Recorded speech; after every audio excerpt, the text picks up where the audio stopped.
waxaan saaka isugu kin yeelay inaan idinka warramo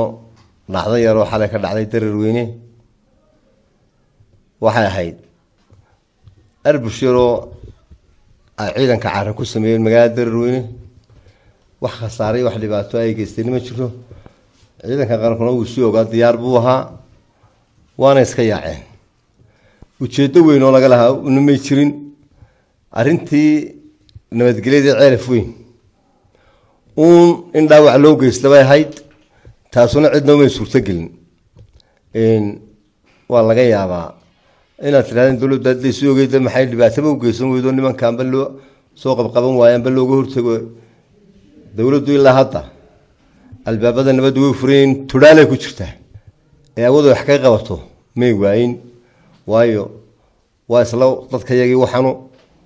tudaalahaas aanu ku jiraa intii aanu nabad ku heli karo waan ku helaynaa laakiin wixii dhaqdhaqaaqa awood iyo ciidan waano diyaar baa loo yahay wax dhibaataana ma geysan iyadoo gaari la socono way iska yaaceen saaka markuu dambeysay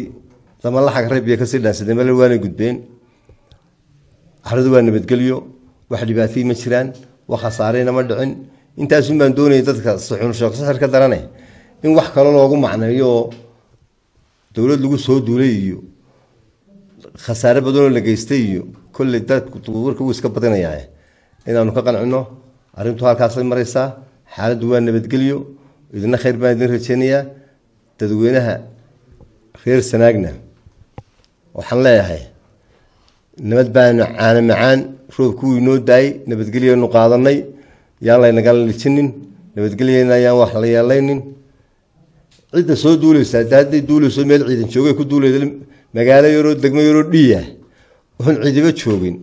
weerarkood waxa la wax faa'iido ku jirtaaba ma joogto laakiin waa ruuxun arintan nabadgelyadu in wax la yeelayo taana dadku ka foojiyo uu iska ogiyo nin waliba macaankii nabadgelyada waa dadku dareensan yahay wax dhibaatay kama jiro